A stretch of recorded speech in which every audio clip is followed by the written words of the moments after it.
반갑습니다, 여러분. 오늘 여러분들과 학교 폭력 예방 교육으로 만나게 된 정덕헌 선생님입니다. 반갑습니다.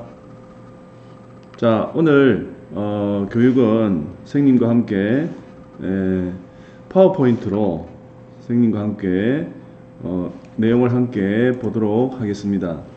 PPT와 원래는 동영상을 함께 보도록 제작을 했는데 동영상 내용은 저작권에 위반되는 사항이 있어서 오늘 파워포인트로만 여러분들에게 설명을 드리도록 하겠습니다.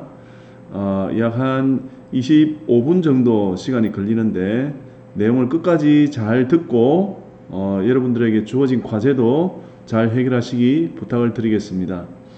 자, 여러분들 온라인 개학을 하면서 교과별로 어떻게 수업을 해야 될지는 담임선생님이나 교과선생님께 잘 전달을 들었으리라고 생각을 합니다만은 세 가지 내용을 한 번 더 말씀을 드리겠습니다.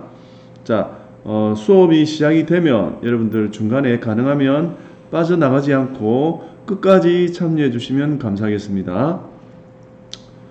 그리고 동영상 강의 내용이 어떤 내용을 전달하고 있는지 그 키워드를 중심으로 잘 기억을 하시고요. 그 다음에 중간중간에 또 퀴즈도 있습니다. 퀴즈도 잘 귀담아 들어주시고 풀어주시기 바라고요.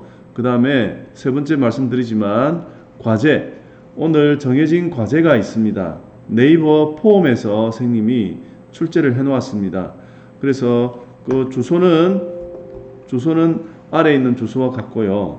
자, 요 과제 형식은 네이버 폼에 있습니다. 폼에서 여러분들이 작성을 하시고 마지막에 과제 제출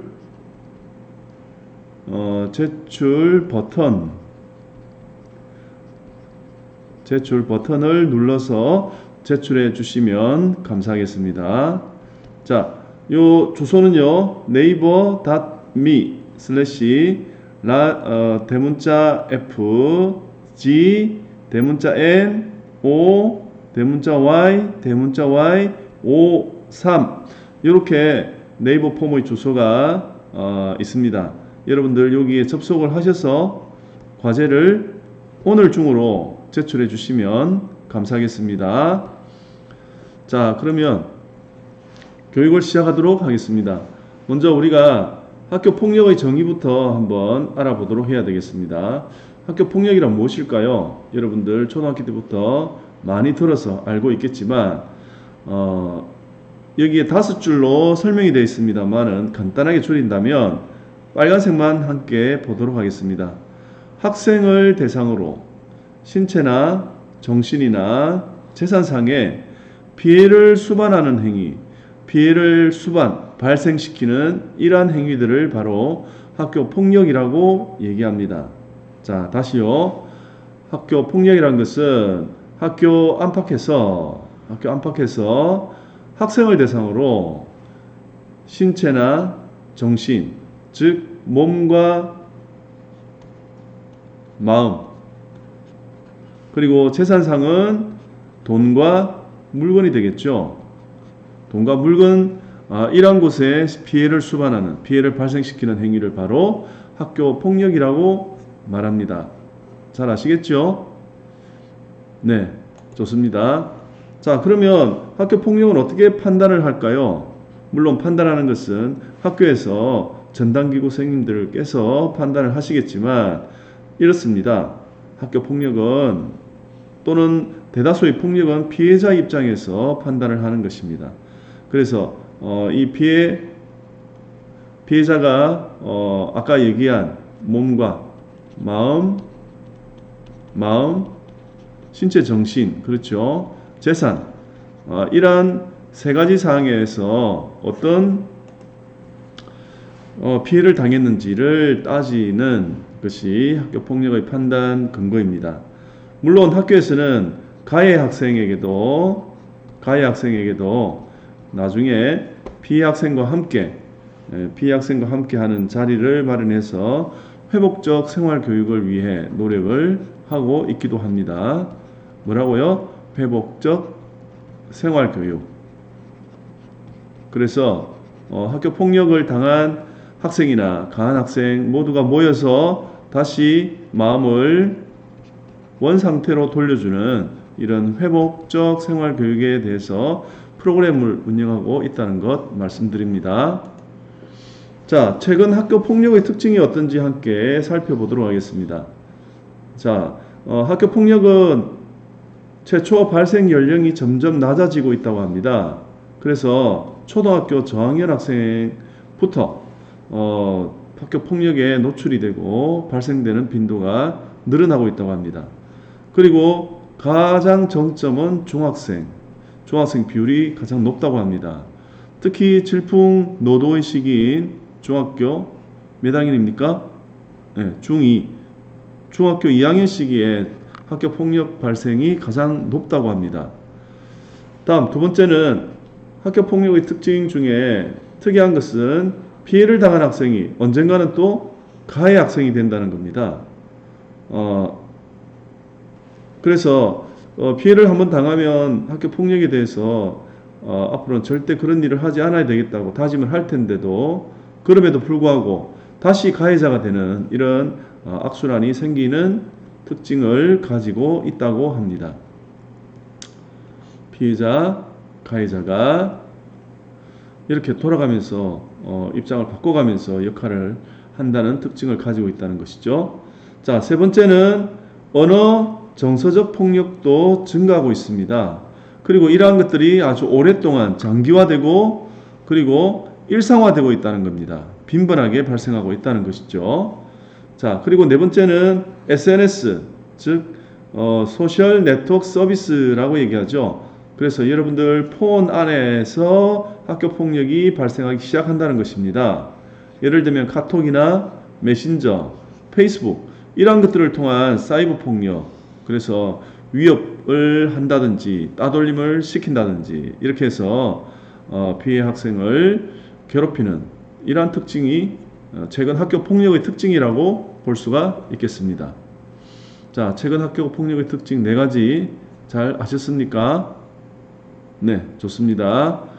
자, 그러면 이번에는 학교 폭력의 이유를 한번 물어봤습니다. 왜 학교 폭력을 저질렀는지. 자, 물어봤더니 1위가 장난이라고 합니다. 무려 40.2%의 학생들이 학교 폭력을 장난으로 시작을 했다는 겁니다. 정말 어이가 없는 일이라고 생각을 해요. 특히 또 두 번째를 보시면 아무런 이유 없이 23.1%. 그러니까 이 둘을 합치면 무려 60% 이상의 학생들이 아무런 이유 없이 장난으로 학교 폭력을 저질렀다는 것이죠. 자, 이런 사실을 예를 들면 피해 학생의 학부모나 가해 학생의 학부모, 부모님들이 아시게 되면 정말로 우리 아이가 과연 이런 일로 학교 폭력을 저질렀을까 하고 아주 크게 상심을 하는 그런 경우를 선생님이 많이 봐왔습니다. 여러분들 옛말에 이런 말이 있죠. 우리가 무심코 던진 돌멩이, 이 돌멩이에 개구리가 맞으면 어떻게 됩니까? 상처를 심하게 입고 심지어는 죽을 수도 있는 거죠. 사망에 이를 수도 있습니다. 죽음에 이를 수도 있다는 것이죠. 이런 일도 일어나고 있다는 사실입니다. 그 이유가 바로 1위, 2위에 등재된 장난과 아무런 이유 없음입니다. 자, 여러분들 이런 사실을 명심해서 잘 기억하시기 바랍니다. 그리고 3위는 오해와 갈등에서 시작이 되고요. 4위는 화풀이에서 이렇게 시작이 된다고 합니다. 그래서 많은 학교 폭력의 이유들이 우리가 상식적으로 생각했을 때는 일어나지 않아도 되는 이러한 상황에서 발생이 된다는 것을 여러분들이 아셨으면 좋겠습니다. 자, 그러면 이제부터는 선생님이 퀴즈를 좀 마련했습니다. 퀴즈 한 5문제가 되는데 여러분들 몇 문제나 맞출 수 있을지 한번 시도를 해보시기 바랍니다. 자, 이 퀴즈에 관한 내용은 나중에 과제에서도 에서도 문제가 출제가 되었으니까 여러분들 잘 기억하시기 바랍니다. 자, 화장실에서 어디 갔습니까? 자, 화장실에서 싸움이 벌어졌을 때 나는 때리는 학생 옆에서 그냥 구경만 했습니다. 자, 이것이 죄가 있을까요? 무죄일까요? 유죄일까요? 그렇습니다. 여러분들 대답을 잘했습니다. 죄가 있죠. 유죄입니다. 유죄. 있을 유자. 그죠? 그래서 자기는 때리지 않았다고 하지만 이 학생이 이렇게 친구들한테 둘러싸여서 신체적 언어적 폭력을 당하는 이러한 상황에서 나는 그냥 여기 있었어. 그렇다고 이 학생이 무죄가 될까요? 무죄가 되지 않습니다. No.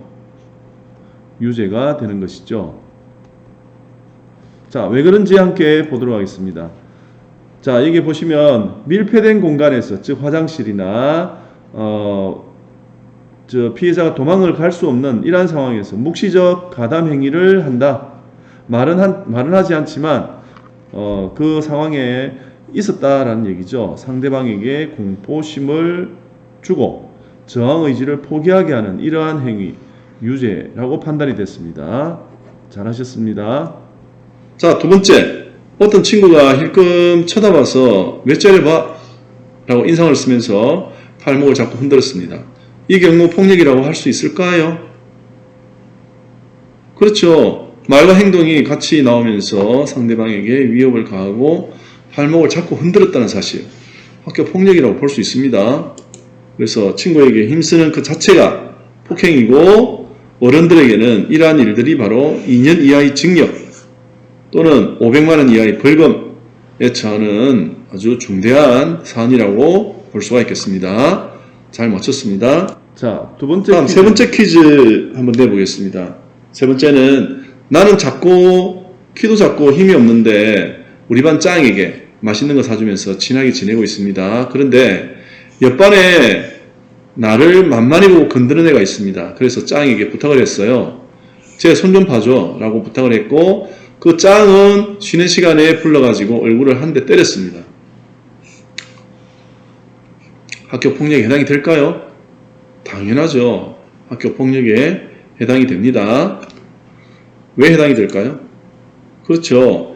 범죄 행위를 시킨 것, 이것도 똑같이 폭행죄로 처벌이 됩니다. 그래서 자기가 직접 주먹으로 상대방을 때린 것만 폭력이 아니고 이렇게 남의 힘을 빌어서 폭력을 행사한 것도 똑같이 폭행죄로 처벌이 된다는 사실.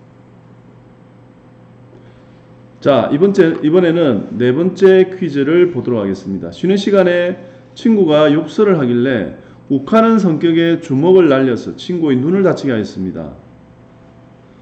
그런데 그 상처가 있었지만 서로 간에 담임선생님 앞에서 바로 화해를 하였습니다. 그런데 병원에서는 전치 2주의 진단서가 발급이 되었다고 하네요. 전치 2주 잘 보시기 바랍니다. 자, 이런 경우에 학교장 자체 해결죄에 해당이 될까요? 자, 여기서 키포인트는 뭐냐면 전치 2주라는 것이죠. 전치 2주. 자, 전치 2주 이상의 진단서가 나올 경우에는 B학생과 가해학생이 아무리 합의를 했다고 하더라도 관계없이 학교폭력대책위원회에 회부가 된다. 그렇죠. 학교폭력대책위원회에 회부가 되어서 올해부터는 학교에서 하는 것이 아니고 교육청에서 이 업무를 담당을 합니다. 교육청에서 회의를 열어서 피해 가해 학생의 사실 확인을 한 다음에 가해 학생에게 조치를 내려주고 이 조치는 다시 학교에 내려오고요. 그 다음에 학교에서 이 가해 학생에게 조치에 해당하는 벌을 준 다음에 마무리가 되는 이런 순서를 밟고 있습니다. 자, 다섯 번째, 하굣길에 골목을 지키고 있다가 초딩에게 인상을 쓰면서 야, 네가 가진 돈 모두 내놔 라고 초딩이 갖고 있던 돈 모두 받았습니다. 나는 어떤 죄를 지은 것일까요? 자, 자기보다 힘이 약한 학생을 우리가 전문적으로 얘기하면 약취, 유인, 감금, 약취, 유인, 감금, 그 다음에 강요, 협박, 죄목이 많습니다.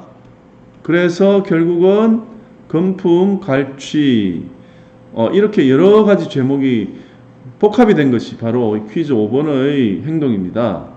자, 이런 경우 분명히 죄는 죄인데 어떤 죄인지 한번 살펴보도록 할게요. 자, 상대방이 위협을 느낀 상태에서 금품, 갈취, 공갈죄 이런 경우에는 벌금 50만 원에 해당하는 벌이 취해집니다. 학교 폭력에 해당되는 것도 마찬가지고요. 자, 이런 일이 있어서는 절대 안 되겠죠. 자, 그래서 우리가 퀴즈를 통해서 학교 폭력의 사례를 살펴보았습니다만은 학교 폭력이란 것은 7가지가 있습니다. 과제에도 나와 있으니까 여러분들 잘 보시기 바랍니다.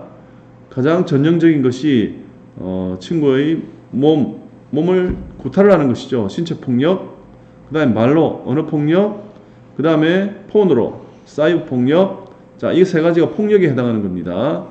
그 다음에 따돌림, 강요, 금품갈취, 성폭력. 자, 이렇게 해서 7가지가 학교 폭력의 그 내용인데요. 요즘에는 학교 폭력의 추세는 이 중에 한 가지만 독립적으로 일어나는 것이 아니고 여러 가지가 이렇게 섞여서 일어나는 학교 폭력이 발생하는 현상을 보이고 있기도 합니다. 자, 이 중에서 가장 최근에 많이 발생하고 있는 것은 성폭력, 그 다음에 사이버 폭력, 언어 폭력, 이 세 가지가 요즘 많이 발생하고 있습니다. 사이버, 언어 폭력, 성폭력. 자, 여러분들도 명심하시고 이러한 폭력에 절대 관여하지 않도록 부탁을 드리겠습니다. 자, 신체 폭력 한번 살펴보죠. 신체 폭력이란 것은 말 그대로 주먹으로 때리거나 발로 차는 행위를 말합니다. 그리고 찌르거나 칼로 혹은 흉기로, 그리고 목을 조르는 행위. 자, 여러분들 특히 남학생들 UFC 좋아하죠. UFC에 보면 뭐 이러한 행위들이 나오는데 이것이 스포츠인지 그 다음에 폭력인지 분간을 못하고 장난을 치는 학생들이 있습니다. 절대 이런 행위가 있어서는 안 되겠죠. 예전에 학교에서 이렇게 목 조르는 장난 기절 놀이를 하다가 사망한 사건도 있었습니다. 자, 이런 일 절대 일어나서는 안 되겠습니다. 그 다음에 화장실에서 문을 잠그고 아주 중대한 범죄 행위입니다. 그래서 또 때리는 행위. 자, 이러한 행위도 신체 폭력에 해당되기 때문에 장난으로서도 절대 이런 일이 일어나지 않도록 유의해야 하겠습니다. 자, 두 번째, 언어폭력입니다. 언어폭력은 상대방의 성격을 공격하거나 능력치를 공격하거나 생김새를 공격하거나 배경을 공격하거나 이런 식으로 저주하고 희롱하고 조롱하고 협박하고 욕설을 가하는 이러한 행위가 언어폭력에 해당이 되겠습니다. 그래서 작년에도 보면 이제 부모님의 이름을 부른다든지 그 다음에 외모를 비하한다든지 그 다음에 사이버상에서 게임을 못해서 그게 비하하는 언어를 날린다든지, 그죠? 그 다음에 상대방의 성격이 소심하거나 이러한 내성적인 학생을 집중적으로 공격을 한다든지 이러한 것들 모두 언어폭력에 해당이 되겠습니다. 이것 모두 결론적으로는 학교 폭력이라는 사실 명심하시기 바랍니다. 그 다음에 금품갈취죠. 금품이란 것은 돈과 물품. 그래서 아까 우리가 퀴즈에서 봤듯이 초딩에게 돈 내놔 이 돈을 갈취하는 거죠. 그 다음에 사례를 하나 들면 졸업식에 필요한데 후배들에게 교복을 빌려달라고 해서 교복을 빌려 입고 갖다 주지 않는 이러한 일, 품목. 그래서 이 금품갈취 학교 폭력의 종류에 해당이 됩니다. 갚을 생각이 없으면서 돈을 빌리는 행위, 옷을 빼앗아 입기, 빌려주고 안 돌려주기, 빌려 입고 안 돌려주기, 겨울에 특히 파카, 그 다음에 교복, 그 다음에 예쁜 사복, 뭐 이런 것들 빌려 입고 막 빌려 입는다는 명목으로 가져가서 돌려주지 않는 것. 그 다음에 후배들에게 돈을 거둬오라고 하는 이러한 행위 많이 일어났죠, 학교에서. 그래서 이러한 것들은 금품갈취에 해당이 되고 중대한 사안으로 처리가 됨을 다시 말씀을 드리겠습니다. 자, 그 다음에 괴롭힘입니다. 괴롭히는 방법은 여러 가지가 있죠. 말로 괴롭히는 방법입니다. 그 다음에 신체로 괴롭히는 방법이죠. 그 다음에 신체와 말로 동시에 겁을 주거나 무시하거나 강제적인 심부름, 셔틀을 시키는 이러한 행위들이 모두 다 괴롭힘에 해당하는 학교 폭력이라고 말씀드릴 수가 있습니다. 자, 그래서 우리가 학교 폭력의 발생 사례도 봤듯이 조그마한 사소한 장난처럼 아주 작은 이유 없이 이러한 괴롭힘도 분명한 학교 폭력이라는 사실, 가해 학생은 아무런 생각 없이 했다지만 그것을 당하는 피해 학생에게는 결국 마음의 상처가 생기게 되겠죠. 그래서 평생 트라우마가 생기는 불행한 일을 초래할 수 있다는 것 명심해야 되겠습니다. 자, 그 다음에 따돌림 한번 읽어보겠습니다. 싫어하는 말로 바보 취급하는 행위, 빈정거리는 행위, 고립시키거나 모욕 주는 행위, 그 다음에 소지품을 버리거나 감추는 이러한 행위, 그 다음에 친구를 돕는 행동을 막는 이러한 일들 모두 따돌림에 해당이 되겠습니다. 교실에서 빈번하게 이러한 일이 일어나는데 은밀하게 혹은 노골적으로 이렇게 따돌리는 경우가 있는데 피해를 당하는 학생의 마음을 항상 생각을 하면서 남을 배려하고 챙겨주는 이런 따뜻한 마음을 가진 학생들이라면 절대 이런 따돌림이 일어나지 않으리라고 생각을 합니다. 자, 그 다음에는 성폭력이죠. 요즘 사회에서 이슈가 되고 있는 문제입니다. 자, 성폭력은 보겠습니다. 이러한 일들, 그 다음에 또 이렇게 신체적 접촉행위, 또 이렇게 성적 굴욕감을 주는 이러한 모든 행위들이 바로 성폭력에 해당이 되겠습니다. 그래서 이 성폭력은 점점 저연령화되고 그 다음에 아주 치밀하고 그 다음에 돈과 함께 결부되는 이러한 일들이 발생하고 있기 때문에 또 쉽게 여러분들이 어떤 결정적인 순간에 여기에 노출될 수도 있기 때문에 항상 경계심을 가지고 자신의 마음을 잘 다독여서 이 성폭력에 관련되는 일이 절대 생기지 않도록 부탁을 하겠습니다. 자, 그 다음에 사이버 폭력에 대해서 말씀을 드리죠. 사이버 폭력은 우리 요 장에서 선생님이 예를 들어 보겠습니다. 그냥 니는 끝이 없다. 게임할 때 문자 해. 늦을수록 니한테 안 좋을 거야. 그 다음에 무조건 해. 니는 안 하면 못 잔다. 닌 오늘 개 때려준다. 내가 죽일 거니까 니 혼자 다니지 마. 이렇게 문자로 끊임없이 협박을 하는 이러한 일들 있죠. 이러한 일들 모두 사이버 폭력에 해당이 됩니다. 그 다음에 같은 문자를 지속적으로 반복해서 보내는 거 마찬가지 사이버 폭력에 해당이 되겠죠. 그래서 요즘 이러한 일들이 계속 증가되고 있는 추세라고 볼 수가 있습니다. 그래서 여러분 친구가 보지 않는 상황이라고 해서 마음대로 사이버상에서 이렇게 위해를 가하는 언어적으로 폭력을 가하는 행위가 있어서는 안 될 것이라고 생각을 합니다. 자, 이제 우리가 학교 폭력의 종류를 한번 살펴봤고요. 이제 마지막입니다. 학교 폭력의 처리 흐름에 대해서 한번 살펴보도록 하겠습니다. 올해 2020년부터 학교 폭력의 처리 방법이 학교에서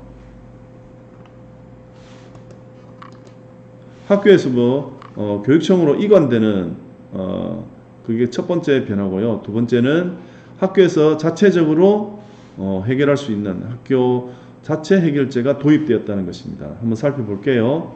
자, 학교 폭력이 발생을 하면 담임선생님과 생활부 선생님께서 사안을 확인합니다. 어떤 일인지, 어떤 일로 인해서 발생을 했는지, 그리고 관련 학생들이 서로 마음 상태는 어떤지 한번 살펴봅니다. 그래서 서로 화해를 할 수 있는지, 초기 상황에서 종료할 수 있는지 그 여부를 한번 확인을 하고요. 자, 이게 원만하게 잘 해결이 된다라고 판단이 되면 학교 자체 해결제로 종료가 될 수 있습니다. 물론 전담기구라는 곳에서 판단을 하겠죠. 자, 그런데 그게 아니고 담임선생님이나 학교에서 판단을 했을 때 이 세 가지 사항에 해당이 되는 경우가 있습니다. 첫 번째, 2주 이상의 상처가 발생했다는 거죠. 친구가 주먹을 날려서 코뼈가 내려앉았다든지 눈에 상처를 입었다든지 그래서 병원에 갔더니 진단서가 2주 이상 나왔습니다. 이런 경우에는 아무리 화해를 했다 하더라도 반드시 학교폭력대책자치위원회에 넘겨서 처리를 한다는 것이죠. 자, 두 번째, 사소한 일이라도 피해 학생 또는 피해 학생의 학부모가 동의하지 않았습니다. 나는 화해하지 않을 거야. 나를 때린 학생을 꼭 처벌을 했으면 좋겠어. 뭐 이런 경우가 있을 수 있겠죠.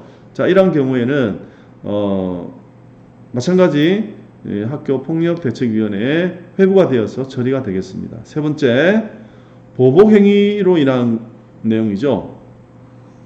자, 어떤 A라는 사건이 있었는데 그 A라는 사건은 잘 무마가 되었지만 시간이 지난 뒤에 그 똑같은 사건으로 가해 학생이 피해 학생을 다시 보복으로 이 폭행을 가했다든지 학교 폭력을 행사한 경우 마찬가지 학교 폭력 대책 자치위원회 교육청에 넘겨서 처리가 된다는 것 말씀을 드리겠습니다. 자, 이러한 경우에 전담기구에서 협의를 해서 교육청으로 그 내용을 넘겨서 교육청에서 판단을 하고 또 교장선생님께 그 조치의 결과를 넘겨주고 그 넘겨온 그 조치대로 학교에서는 가해 학생에게 결과를 알려주고 처분을 안겨주는 이러한 절차를 밟게 되겠습니다. 자, 그렇다면 전담기구라는 곳은 어떤 선생님들이 여기에 참여를 하시는 거 알려드리겠습니다. 총 6분의 선생님이 참여를 하십니다. 6명, 6분. 과제에도 퀴즈가 나와 있습니다. 여러분들 잘 보시죠. 자, 첫 번째 교감 선생님, 그 다음에 보건 선생님, 그 다음에 전문 상담 선생님, 그 다음에 책임교사. 여기서 책임교사란 정덕헌 선생님, 저를 말하는 것이죠. 그 다음에 학부모 2분. 이렇게 해서 6분의 그 선생님들이 모여서 그 사안을 판단을 하고 그 사안이 학교 자체 해결제로 해결을 할 수 있을지 아니면 교육청 학폭으로 넘겨야 할지를 판단을 해서 처리를 하게 됩니다. 다만 여기에 해당하는 학년 부장선생님이나 담임선생님은 참고 의견을 제출을 하실 수가 있습니다. 자, 그 다음에 작년에 2019년 작년이죠. 작년에 발생한 학교폭력 5번이 있었습니다. 우리 학교에. 자, 신체폭력 1번 있었고요. 성폭력, 사이버폭력, 언어폭력. 이 4가지 중에 1가지가 더 있었다는 얘기죠. 5가지의 학교폭력이 있었습니다. 올해는 학교폭력 제로가 될 수 있도록 학교폭력 제로에 한번 도전을 해보도록 합시다. 제로에. 그래서 이렇게 하기 위해서는 여러분들 아까도 선생님이 누누이 얘기했지만 친구를 배려하고 함께하는 공감의 마음으로 학교 생활을 한다면 여러분들 학교폭력 발생 제로 우리가 오르지 못할 곳은 아니라고 생각을 합니다. 작년에 참고로 말씀드리면 선도위원회도 여러분들 알고 계시죠? 학교폭력이 아니고 또 이렇게 교칙을 위반한 행위가 발생하였을 때는 어떻게 처리를 하는가 하면 학교 선도위원회에서 처리를 하게 됩니다. 선도위원회 작년에 이렇게 7가지, 7가지가 발생했어요. 예를 보면 교사 지시 불이행, 교권 침해 활동, 부정행위, 벌점 누적, 교내 흡연 음주, 전자담배를 소지하거나 피웠던 학생이죠. 그 다음에 기물파손, 무단외출 이렇게 일어나서 거기에 해당하는 조치를 부여했습니다. 자, 이제 마지막입니다. 학교 폭력이 발생하면 다시 한번 정리를 하자면 접수가 되죠. 그 다음에 이 사안을 가지고 전담기구 선생님들 6분이 사안을 조사를 합니다. 그래서 이것이 학교 자체 해결로 끝이 날지 아니면 교육청으로 넘겨서 학폭대책자치위원회를 열어야 될지를 판단을 해서 처리를 합니다. 자, 이렇게 교육청으로 넘어가는 경우에는 그 조치가 학교로 넘어오고요. 학교장이 가해 학생에게 조치 처분을 하게 되는 이런 절차를 밟고 있습니다. 자, 여러분들 여기까지